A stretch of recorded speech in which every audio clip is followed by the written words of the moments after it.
Hey, what's happening, you guys? How's everybody doing today? Welcome back to Knuckle Sandwich. We've taken a bit of a hiatus, but we're back, and I want to talk about UFC 264, so we're just going to jump right into it. Now, a lot of other sites and a lot of other channels are doing breakdowns and statistical analysis and different things like that. I'm taking a different approach, and hopefully you guys like it. There we go. All right, so the first one we're going to talk about is the 264 fight card coming up this weekend. It's going to be Dustin Poirier versus Conor McGregor 3, and it is going to be a great fight, I think. I think everybody is in for a treat. Right now, Dustin Poirier won the last fight, of course. Conor won the first fight. Dustin won the second fight. Both of them knocked each other out. I think the second fight was a little more devastating because there was it went longer. But I think that those devastating leg kicks were pretty tough on McGregor and kind of shocked him, But, there's all this talk about, does he have it anymore? Henry Cejudo said he's lost his mojo or whatever. But I look at it from a different perspective. For example, I look at the idea of why these guys fight in the first place. Of course, they want to make money, all that good stuff. But these guys, athletes of any sport really, are very competitive. They have a competitive nature. That's what I want to talk a little bit about, because the money, the fame, the trophies, the recognition, all that kind of stuff comes into play definitely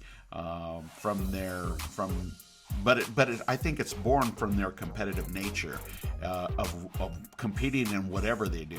It's funny because these days you can bet on anything.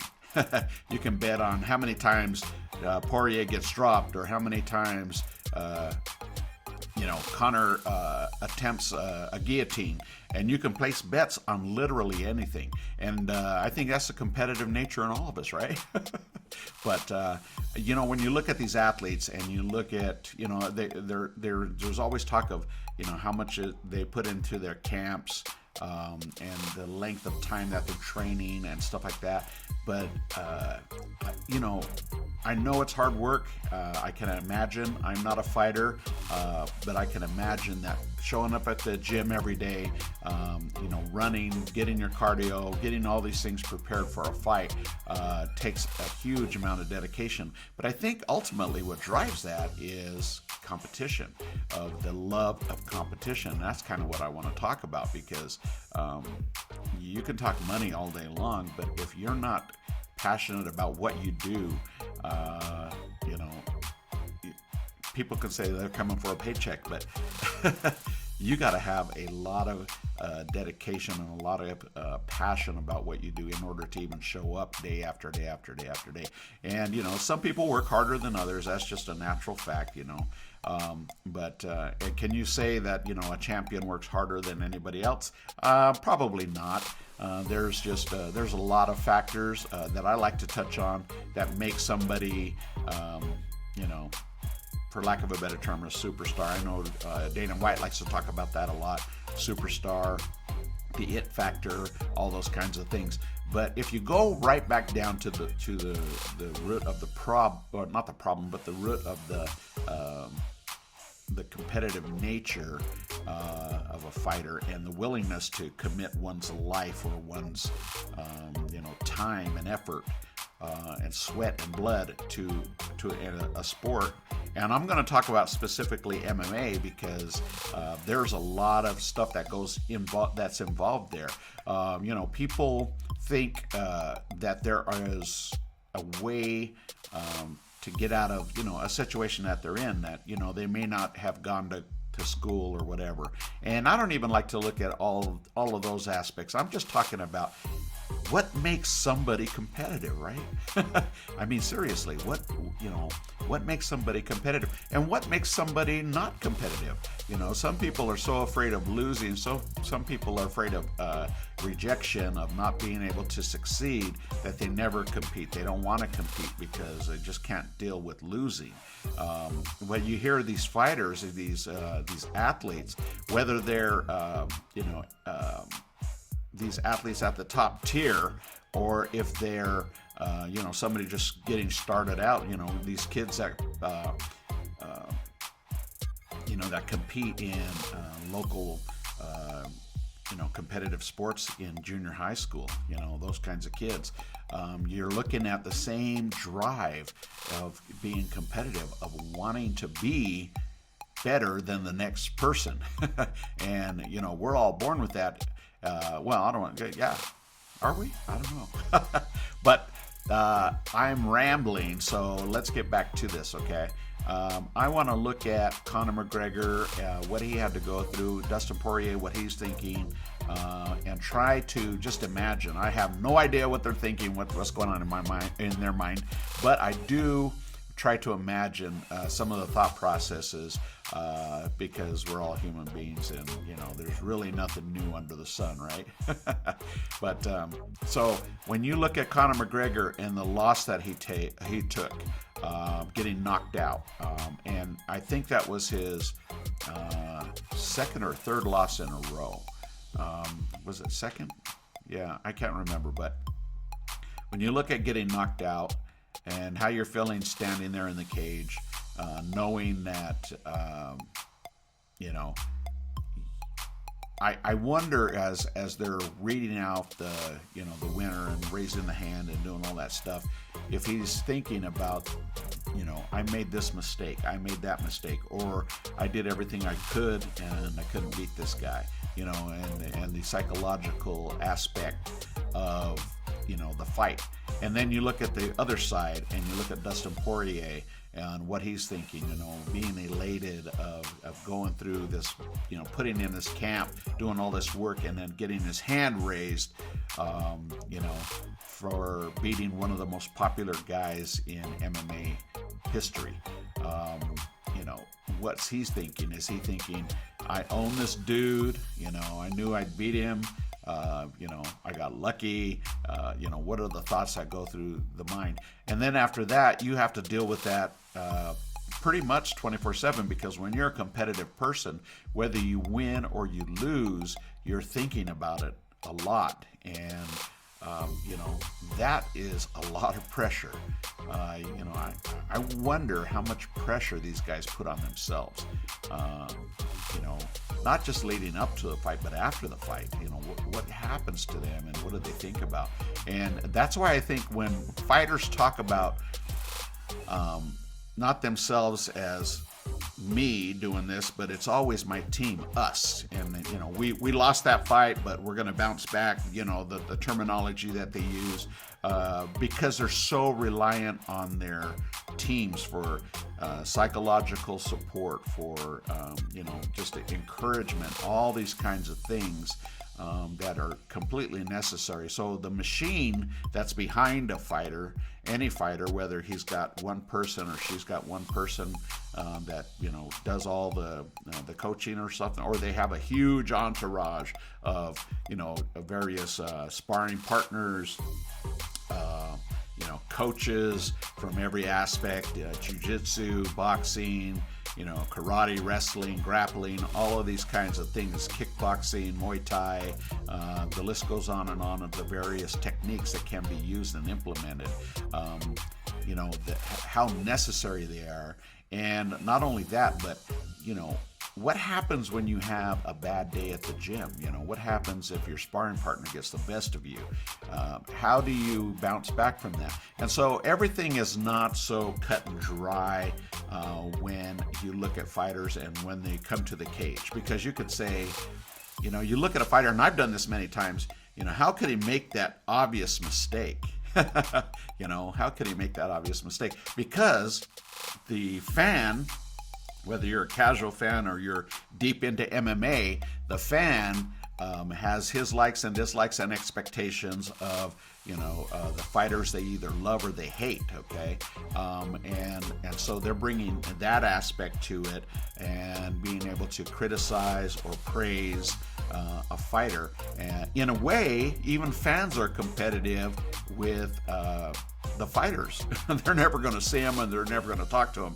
But that's what makes sports so intriguing. That's what makes competition so investing. You get invested, whether it's soccer, and you wear the paint and you wear the colors, whatever it is that you're invested in, and the passion that you bring to it. It's all from a competitive nature.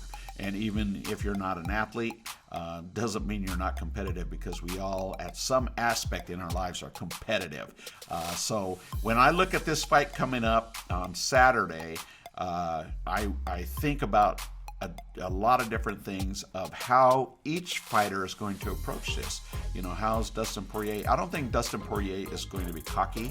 I don't think he's going to say, well, I knocked him out once, and I'm going to knock him out again. I think, he's got a lot on the line. I don't think he's just, thinking about a big payday either. I think he wants to win this fight.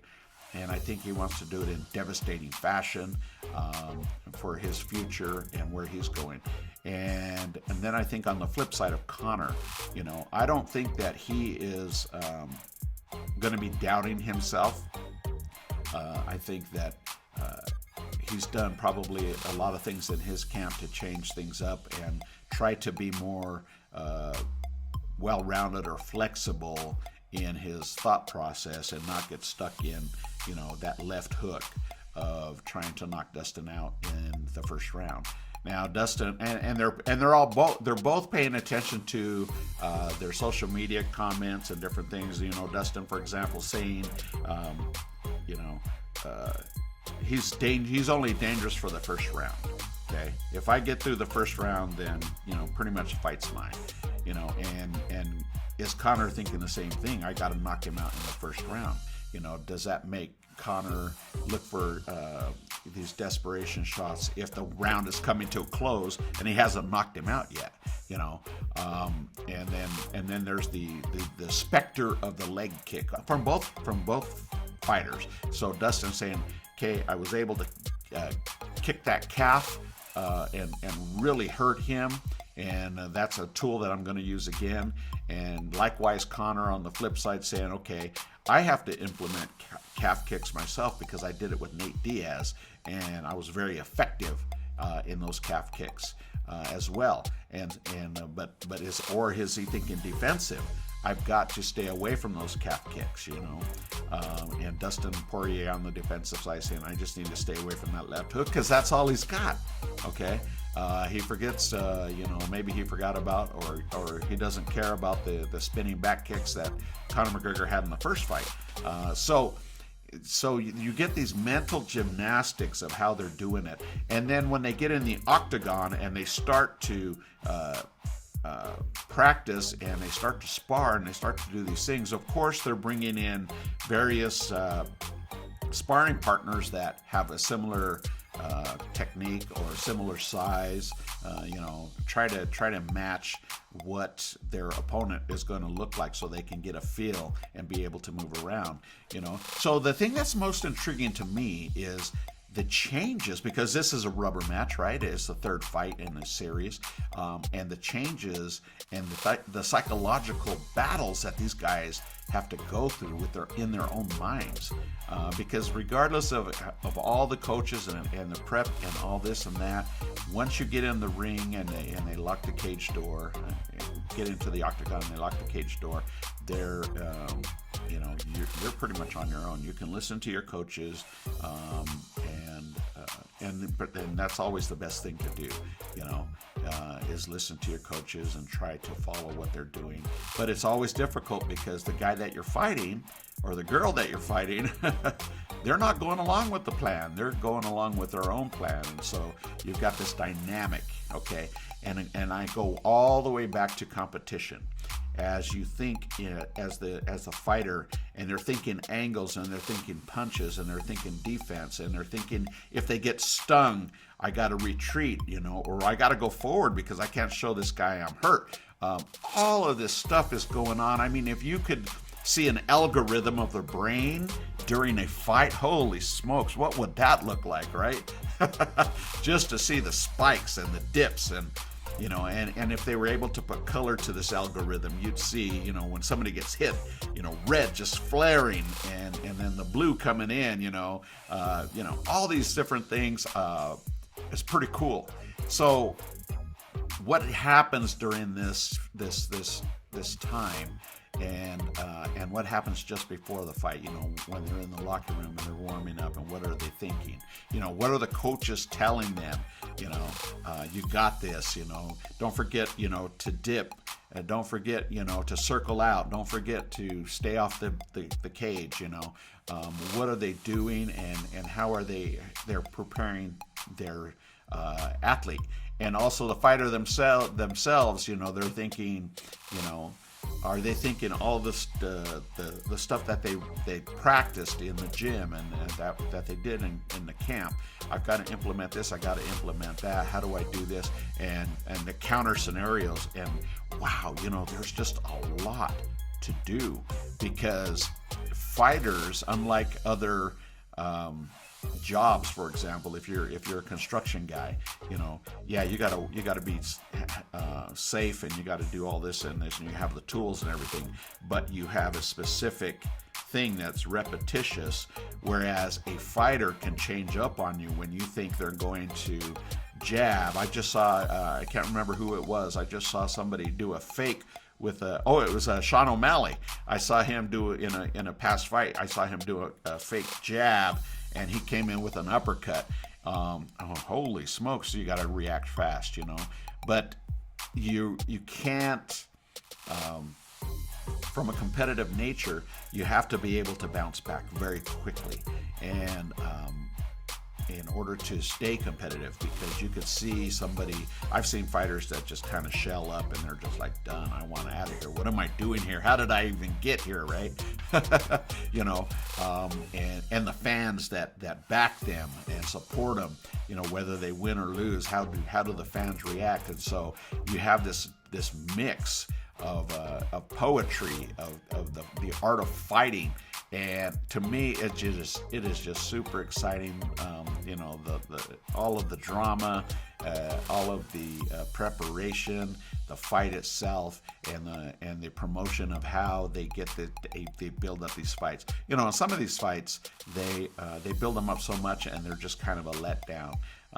But for me, the psychological aspect is always intriguing. Even if the fight is a letdown, why are they both standing there? Like a great example is Ngannou and Lewis. That was like one of the most boring fights ever from two of the most exciting fighters in MMA, two of the most exciting fighters in heavyweight fighters. And why did that happen? And everybody can speculate. Well, neither one of them wanted to get hit, neither one of them wanted to lose, so they just stood there and looked at each other. So there's always these aspects of the psychological aspect that intrigues me. Now, when it comes down to actual physical, comparisons and physical prowess, strength, punching power, technique, and all that kind of stuff, that also just makes everything else even more intriguing to me. When you look at Dustin Poirier and Conor McGregor, they are like very similar. Who's stronger, who's weaker, who's more flexible, who's more agile, who's this or who's that, and so they stand there in the octagon looking at each other as they're introducing the fighters, and they're making calculations. They're looking at each other, they're looking each other up and down, and they're saying, okay, he looks a little bit bigger than I thought he would, or he looks a little smaller than I expected, looking for any kind of weakness, any kind of chink in the armor, right? They're looking for that and eyeballing each other and thinking to themselves, and being nervous. I think all fighters, I could be wrong, but I think all fighters are pretty nervous until the punches start flying, because then the adrenaline kicks in. And then if you're really good and the competitive nature doesn't override the planning and the strategic planning that you guys, that your team put in to this, and you can maintain and be able to change, because a lot of times you have a plan, but the other guy has a plan too, and your plan isn't working. Now, I've seen fights where they're on the stool and the coaches are telling them, okay, we got to go to plan B, got to go to plan C, we got to do this, we got to do that. But the fighter is so locked in to plan A, that sometimes they become desperate and they try to do, whether it's a guillotine, and they start reaching and they start doing things. And a lot of it comes from just being hurt, right? I mean, if you get a broken nose, or if you get stung with a liver kick or something like that, things change. But you always have to, and some of it's just capability, right? So if, for example, the second fight for Conor McGregor and Dustin Poirier, he had that calf kick, man, and everything changed because of that. He could barely stand on that. He had to keep a poker face, but everything changed. And so, what do? So you have to try something new to still get the victory. But some people can't handle that. They're focused on that injury. They're focused on the pain of whatever it is, whether it's a broken nose, a liver kick, a sternum shot that just takes your breath away. Another great fight was a Moreno-Davidson fight. Just the way that thing unfolded, it was interesting. And so, as competitors, they're trying to do their very best. Something can change, in the first 30 seconds or the last 30 seconds of a fight. They can change, and sometimes you just lay down your sword because you lay down in defeat, saying, I gotta live to fight another day, and then you got to build yourself back up again. And that's the same in life, right? That is the same in life for all of us. And so this, I think for us that are watching the fights, that are fans of the fights, or any kind of sport for that matter, we cheer on winners. We don't really like losers, but we have to constantly renew ourselves every day, right? We got to reinvent ourselves somehow. Sometimes the old routines just don't work anymore, and you got to change things up. And I think that's why we love sports so much. I think that's why we watch it, and I think we get so invested and so excited about it, because it helps us ultimately too, of our daily lives and our world and that kind of stuff. So there you go, guys. I am looking forward to this fight. I just covered the one fight because I wanted to just talk about different aspects of it. And, may the best man win. May the best man win. All right, we'll see you next time on Knuckle Sandwich, and I will have a special guest with me. All right, we'll see you. Bye-bye.